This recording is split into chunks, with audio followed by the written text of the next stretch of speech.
Quelles sont les actions à dividendes croissants les plus intéressantes ce mois-ci? C'est ce qu'on va regarder ensemble dans cette vidéo. Si vous aimez mon contenu, vous pouvez le partager sur vos réseaux, mettre un pouce vers le haut à cette vidéo et vous pouvez également devenir membre de la chaîne en cliquant sur le bouton rejoindre. Vous aurez accès en avant-première à toutes les vidéos.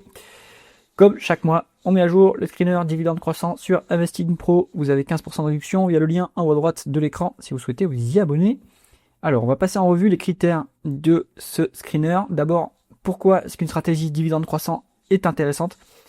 Ça peut rassurer en général les investisseurs d'avoir du dividende et aussi ça montre que la société est en capacité d'augmenter son dividende, mais aussi que la société devient de plus en plus mature. Puisqu'en général, ce sont les sociétés qui sont dans une phase, on va dire, de croissance mature, c'est-à-dire on a toujours la croissance, mais elle ralentit, qui commencent à distribuer du dividende puisqu'elles n'ont pas d'autres allocation du capital intéressante, ou alors elles ont des projets qui ne rapportent pas le coût moyen pondéré du capital, donc qui détruisent de la valeur. C'est pour ça qu'on fait du dividende en augmentation, ou des rachats d'actions d'ailleurs au passage. Donc c'est pas en fait la meilleure stratégie. En revanche, les actions qui sont dans ce type de stratégie ont des volatilités plus faibles, ce qui peut rassurer un investisseur en quête de portefeuille, on va dire, plutôt résilient. Allez, les critères. On est sur une CAPI supérieure à 1 milliard. On va pas s'embêter, il y a beaucoup de compagnies, d'entreprises qui correspondent aux critères, donc on va prendre des mid-cap déjà, comme ça on est sur des dossiers qui sont un peu plus solides, un rendement du dividende qui est déjà intéressant avec un rendement supérieur à 4%, une croissance des dividendes sur 5 ans en rythme annualisé de 10%, c'est quand même pas mal comme croissance, un levier inférieur à 3 fois l'EBITDA en termes de dette nette, comme ça on évite les dossiers trop risqués, et on enlève les industries habituelles que je préfère éviter comme d'habitude. Alors, on obtient 11 dossiers qui correspondent à ces critères. On va passer en revue les colonnes. On est ici sur le nom de l'entreprise, sur l'industrie dans laquelle l'entreprise opère, la capitalisation boursière en euros, croissance du chiffre d'affaires en rythme annualisé sous 5 ans, les multiples de valorisation, valeur d'entreprise sur EBITDA, ratio court-bénéfice et ratio court-free cash flow. Ici, on a aussi le multiple de valorisation par rapport aux actifs tangibles. On va regarder ça pour Total Gabon. Ratio PEG, alors ça c'est plutôt pour les sociétés de croissance. Est-ce qu'il y a vraiment des sociétés de croissance quand même GTT, c'en est une belle, donc on va regarder quand même. Le rendement des capitaux investis, ça c'est une rentabilité opérationnelle, le rendement des fonds propres. La différence entre les deux ici, c'est que vous, dans le rendement des capitaux investis, vous prenez tous les fonds investis, donc y compris la dette. Dans le rendement des fonds propres, c'est que les fonds propres. Le levier en termes de dette nette sur EBITDA, le levier en termes de dette nette sur fonds propres, le rendement du dividende et le payout ratio, c'est-à-dire la sécurité de ce dividende. Quelle est la proportion de free cash flow versée en dividende? Au-delà de 100%, vous creusez la trésorerie. Pour verser le dividende à long terme, c'est jamais très sain. Premier dossier en termes de market cap, c'est Michelin. On est dans les pneumatiques, donc c'est un marché qui est très concurrentiel, qui est très cyclique, mais il y a quand même à nouveau de la croissance à mon avis sur ce marché grâce aux véhicules électriques. Et Michelin est bien positionné sur ce segment puisque ils sont déjà spécialistes, experts du pneu poids lourd, et comme les véhicules électriques sont plus lourds que les véhicules thermiques, ils ont déjà un savoir-faire spécifique qu'ils vont pouvoir déployer, donc c'est intéressant je pense. 25 milliards d'euros de market cap, on est à 5% de croissance du chiffre d'affaires en rythme annualisé sur 5 ans, donc croissance plutôt moyenne. C'est pas très cher, on est à 5 en valeur d'entreprise sur EBITDA, 13 en PE, 10 en price to free cash flow, donc c'est même value en fait comme dossier. On est sur 7,6% vraiment des capitaux investis, voilà, c'est un peu faiblard comme rentabilité, mais on va dire que c'est normal vu qu'on est intensif en capital pour cette boîte. Donc je pense qu'il crée quand même un petit peu de valeur, marginalement, pour l'actionnaire, avec cette rentabilité. 0,5 fois l'EBITDA en dette nette, 14% des fonds propres. La dette est maîtrisée, 4,5% de rendement du dividende, 46% des free cash flow. Il y a de la place pour l'augmenter, ce dividende, et il est déjà intéressant. Donc Michelin, je pense que dans une stratégie dividende croissance, ça peut être intéressant. Attention, c'est quand même un dossier qui est cyclique, donc il peut y avoir de la volatilité sur ce titre. C'est pour ça qu'il n'est pas très chèrement valorisé. Mais on va dire que cette valorisation vous apporte déjà une petite marge de sécurité. Voilà, donc ça se regarde, Michelin. Ensuite, Publicis, on est dans la publicité et la communication. C'est un marché qui est donné pour mort par l'intelligence artificielle, en tout cas parce que c'est ce que pense le marché, vu les multiples qu'il met. C'est une industrie qui a quand même toujours de la croissance. En tout cas, cette boîte-là a toujours de la croissance. On est à 23 milliards d'euros de market cap, 10% de croissance du chiffre d'affaires en rythme annualisé sur 5 ans. En général, c'est 5% organique et 5% externe, donc ils font des acquisitions, mais on va dire que le bilan est quand même solide. Ils arrivent à continuer à déployer du cash sans trop s'endetter, et donc la dette, il la rembourse très rapidement. On est à 0,5 fois l'EBITDA en dette nette, qui est maîtrisée.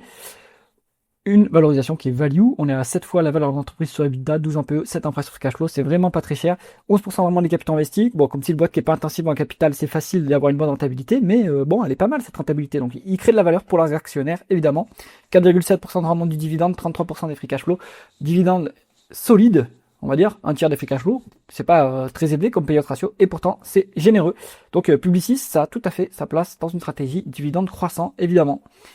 GTT, on est dans le pétrole et le gaz. Alors plutôt, cette entreprise est un champion caché. Alors caché, maintenant ils sont connus, mais c'est un des leaders mondiaux des membranes cryogéniques pour le transport de gaz naturel liquéfié dans les bétaniers, dans les navires. Donc ils ont un avantage concurrentiel énorme hein, avec leur savoir-faire et leur brevet. Ça se voit au niveau de cette rentabilité qui est exceptionnelle, 74% dans le monde des capitaux investis, c'est énorme. Ils n'ont pas besoin de réinvestir massivement en plus, donc puisque on est plutôt sur du coup du savoir-faire, de l'intelligence et la connaissance de la technique, donc pas besoin de réinvestir massivement. Ils ont des avances clients pour déployer les membranes sur les navires, donc très très bien. On est sur 9 milliards d'euros de market cap. Allez, je parie que dans un an, ils seront dans le CAC 40. Avec ce niveau, parce que ça, c'est à peu près le seuil du CAC 40. Donc, ils vont finir dans le CAC 40, c'est obligé. Et en plus, c'est une très belle entreprise. On a 15% de croissance du chiffre d'affaires en rythme annualisé sur 5 ans. Super croissance. 14 en valeur d'entreprise sur EBITDA, 19 en PE, 20 en price to free cash flow. Ça reste raisonnable hein, comme valorisation, vu la qualité, mais c'est pas value. Hein. Mais après, ici, on est dans un screener dividende croissant. La croissance n'est pas très chèrement valorisée. Vous payez 99 centimes, 1 euro de croissance des bénéfices. Bon, pas très cher. Donc, bonne rentabilité, on l'a dit. Du cash net, ça appartient pas aux actionnaires. Ce sont des avances clients et c'est un modèle d'affaires BFR négatif. Donc, ce cash-là, il génère des intérêts et ça, c'est versé aux actionnaires. Mais ce cash-là, lui, qui est en trésorerie, il sera pas versé sous forme de dividende exceptionnel ou de rachat d'actions. Mais donc, du coup, on est super solide au niveau du bilan. 4,3% de rendement du dividende, 76% de free cash flow. Donc, le dividende, il croît à 10% par an en rythme annualisé sur 5 ans, d'accord. Mais toutefois, on est déjà à 76% des free cash flow. Donc, il ne faut pas s'attendre à une continuation fulgurante de la croissance des dividendes, sauf si les free cash flow continuent de monter aussi fort. C'est peut-être le cas, hein, ça va peut-être être le cas, mais à ce niveau de payout ratio, je pense qu'au bout d'un moment, le dividende, il va quand même progresser moins vite. Hein. Toujours est-il que, pour l'instant, on est très très bien. Hein, un bon rendement. Donc, GTT, c'est une valeur de croissance et de rendement en même temps. C'est assez rare, hein, c'est très rare. Donc, superbe boîte. Ça a sa place, évidemment, dans une stratégie dividende croissant. Arkema. Hop, on est dans les produits chimiques. Donc, c'est une industrie qui est qui est en pleine débâcle hein, en Europe à cause du prix de l'énergie. Et maintenant, on a le pétrole qui a explosé. Donc, c'est un intrant des chimistes. Ça fait très mal, hein, ça va attaquer les marges sur les chimistes. On est à 5,5 milliards de market cap, 2,8% de croissance du chiffre d'affaires en rythme annualisé sur 5 ans. Il n'y a plus de croissance, on est à 6 en valeur d'entreprise sur EBITDA, on fait quasiment un résultat qui est nul. Il y a des free cash flow, en revanche, bon c'est normal, hein, on n'investit plus puisqu'il n'y a plus de croissance. 2000% de rendement des capitaux investis, donc rentabilité de fonds de cycle. On est à 1,9 fois l'EBITDA en dette nette. En termes de fonds propres, c'est que 35%, mais en fait, l'EBITDA est au ras du sol parce que les marges sont très basses à cause du bas de cycle. Bon, 5,8% de rendement du dividende, 82% des free cash flow. Moi, je pense que c'est une mauvaise idée de faire du Arkema actuellement. On ne sait pas quand est-ce que le cycle va repartir et pour l'instant, ils sont vraiment dans le mal. Donc, plutôt éviter. FDJ, on est dans le monopole des jeux d'argent en France et puis maintenant, ils sont à l'international. Bon. État au capital, marché réglementé, hausse de taxes constante et régulière. Donc ça, c'est complètement en défaveur de FDJ. Moi, je pense que ce dossier est beaucoup trop dangereux. 5 milliards d'euros de market cap, 14% de croissance du chiffre d'affaires en rythme annualisé sur 5 ans. Donc la croissance est solide, mais ça, c'est bien de l'acquisition de Kindred aussi, qui a boosté le chiffre d'affaires. En organique, c'est beaucoup plus bas. 6 en valeur d'entreprise sur EBITDA, 24 en PE, 8 en price free cash flow. Donc c'est value au niveau des multiples, 12% de rendement des capitaux investis. Bon, c'est pas intensif en capital, la rentabilité est plutôt correcte, on va dire. 1,7 fois l'EBITDA en dette nette. Et on est à 164% des fonds propres. C'est un peu élevé, hein. Mais bon, en termes d'EBITDA, non, par contre. Donc cette dette est gérable. 9,1% de rendement du dividende, 67% des free cash flow. Le dividende est intéressant. Le payout ratio est gérable, oui, mais les taxes augmentent tout le temps. Donc au bout d'un moment, en fait, ça va attaquer le dividende. Moi, je pense que c'est un piège de faire du FDJ. C'est une fausse bonne idée. Il vaut mieux être à l'écart. Téléperformance, on est dans les services professionnels. Qu'est-ce qu'ils font? Externalisation de process métier. Expérience client, donc Customer Experience, on appelle ça. Et ils font aussi un peu de consulting, etc. Bon, c'est une entreprise qui est attaquée complètement par le narratif intelligence artificielle. Et il se trouve que quand on regarde les publications, je pense que ça se vérifie. Hein. Ils sont sur des croissances qui sont molles en organique, hein, 1 à 3%, donc ils n'arrivent plus à croître. ils se font prendre des parts de marché par des boîtes qui font tout leur service client via de l'IA. Donc bon, c'est la débâcle à mon avis pour cette industrie. Hein. C'est pas spécifique à Téléperformance. Vous regardez Concentrix, Taskus, Titech Holdings, WNS d'ailleurs s'est fait racheter par Capgemini. Je pense que cette industrie est condamnée assez rapidement. On est sur 4 milliards d'euros de market cap, 12% de croissance du chiffre d'affaires en rythme annualisé sur 5 ans. Ça c'est l'acquisition majorelle en fait, hein. Sinon en organique c'est 1%, 1 à 2%, donc pas terrible. 5 en valeur d'entreprise sur EBITDA, 7 en PE, 3 en price sur cash flow, donc ça vaut rien. Le marché donne cette entreprise pour morte dans quelques années. 8,5% de rendement des capitaux investis, c'est pas top. C'est une boîte qui est pas très intensive en capital normalement, hein, parce qu'il n'y a pas d'actifs immobilisés. Le BFR il doit être... Allez, vu que les clients sont quand même énormes, ils ont du pouvoir de fixation des délais de paiement. Donc je pense qu'ils ont... Téléperformance a un BFR qui est positif en revanche. Mais les actifs immobilisés, c'est pas grand chose, hein, puisqu'en fait, il y a que de l'intangible. 8,5%, c'est pas top. La rentabilité est moyenne. On est sur 2,1 fois les EBITDA en dette nette, 100% des fonds propres. La dette est un peu élevée pour une boîte qui est en train de tomber, hein, donc ça va faire mal à bout d'un moment. 7,8% de rendement du dividende, 18% des free cash flow. Voilà, ça a l'air intéressant facialement, mais c'est dangereux. Voilà, tes performances, je pense qu'il vaut mieux en être à l'écart. C'est pas en tout cas, c'est pas pour l'investisseur qui cherche du dividende régulier et bien sécurisé. Valeo, on est dans les composants automobiles, donc c'est un équipementier auto. Toute la chaîne des valeurs automobiles est, on va dire, défoncée en Europe, mais les équipementiers, en revanche, eux, résistent pas mal. Donc, je trouve qu'il y a Acwell qui est pas mal, puisqu'il y a beaucoup de cash au bilan, qui est une des boîtes qui va résister le mieux, mais Valeo et Forvia, ils sont pas trop mal placés non plus, en fait. 3 milliards d'euros de market cap, on est à 5% de croissance du chiffre d'affaires en rythme annualisé sur 5 ans. Donc, bon, là, il n'y a plus de croissance ces dernières années. 3 en valeur d'entreprise sur EBITDA, 13 en PE, 2 en price sur free cash flow. Ça vaut rien. Ça vaut rien du tout. Si c'est 1000% de rendement des capitaux investis, rentabilité de fonds de cycle, c'est pas tip top. Après, c'est intensif au capital, mais bon, 1,7 fois les EBITDA en dette nette, 122% des fonds propres. La dette est un petit peu élevée. Attention, si Batsic se prolonge, ça va un peu être dangereux pour au niveau du bilan.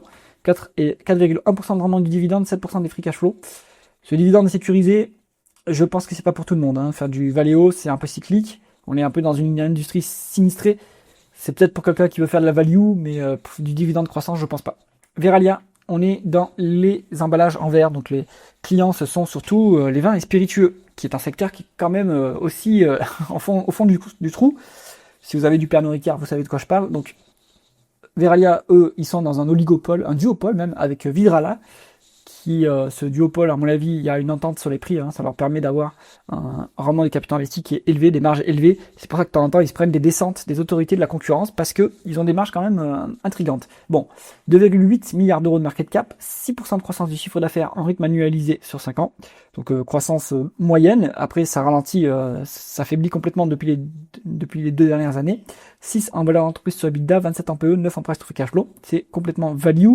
Rentabilité, bon, en fond de cycle, 8,7%, on va dire que c'est pas si mal pour une boîte qui est quand même hyper intensive en capital. Attention, dans les intrants, il y a le coût de l'énergie, hein, donc si ça explose, ça va leur faire très mal. 2,5%, 2,5 fois les EBITDA en dette nette, 211% des fonds propres. Attention, la dette est élevée en fait, hein, sur Veralia, ça c'est un peu dangereux. 4,9% de rendement du dividende, 71% des free cash flow. Bon, pour l'instant, ce dividende est sécurisé. Moi, je tablerai pas sur les augmentations régulières. Donc, je pense que Veralia, ça n'a pas sa place dans une stratégie dividende croissant. Électricité de Strasbourg. On est dans une filiale d'EDF en Alsace qui fait la production et la distribution d'électricité. Attention, donc état au capital, marché réglementé. 1,9 milliard d'euros de market cap, 13% de croissance du chiffre d'affaires en rythme annualisé sur 5 ans, c'est impressionnant. 5 en valeur d'entreprise sur EBITDA, 11 en PE, 11 en price sur free cash flow, c'est pas très cher du tout. On est à 25% de rendement des capitaux investis, hyper bonne rentabilité, je sais pas comment ils font, mais en tout cas c'est très bien. Beaucoup de cash net au bilan, il faudrait voir, mais je pense pas que ça appartient aux clients, ce cash net, ça doit appartenir aux actionnaires quand même. En tout cas, il y a un dividende qui est sympathique à 6%, 54% des free cash flow. Ce dossier est intéressant à mon avis dans une stratégie de dividende croissant. Si vous avez un filtre qualitatif, pas de marché réglementé, pas d'état au capital, vous ne pouvez pas faire d'électricité de Strasbourg. Sinon, vous pouvez en faire, je pense que c'est intéressant. Ipsos, on est dans les enquêtes d'opinion, sondages, études de marché. Donc, à nouveau, c'est une boîte et une industrie qui souffre du narratif intelligence artificielle.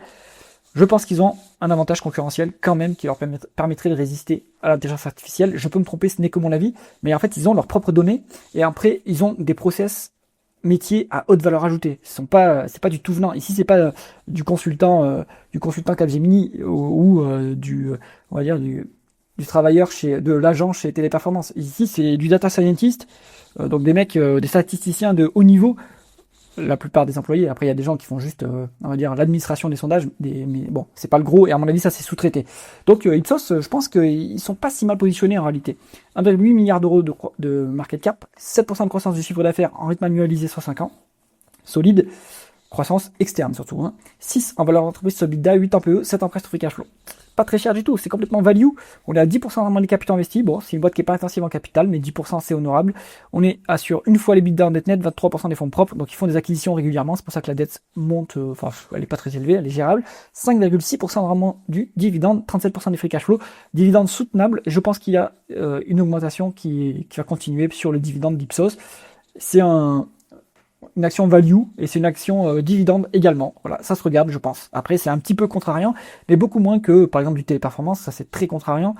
Du Capgemini, ça c'est moyennement contrariant. Moi, je pense que Ipsos, c'est un petit peu contrariant sur le narratif IA, mais pas tant que ça, à mon avis. Total Gabon, on est sur la filiale de Total Energy au Gabon, donc c'est une joint venture avec l'État gabonais. Attention, de temps en temps, il y a des coups d'État, ça peut faire mal sur Total Gabon, ou sur Electron d'ailleurs aussi. Donc eux, ils gèrent les champs de Total Energy au Gabon, donc c'est plus du tout une boîte de croissance, c'est une boîte qui est gérée en liquidation. Donc ils ont des dividendes assez monstrueux de temps en temps. On est sur 1,2 milliard d'euros de market cap, 3,5 fois les EBITDA, la valeur d'entreprise sur EBITDA, pardon, 20 en PE, free cash flow négatif. Bon, c'est pas grave, il y a de la trésorerie ample pour verser le dividende. Donc on est sur une décote de 10% sur actifs tangibles. Ça vous donne une petite marge de sécurité quand même. C'est pas très chèrement valorisé, Total Gabon.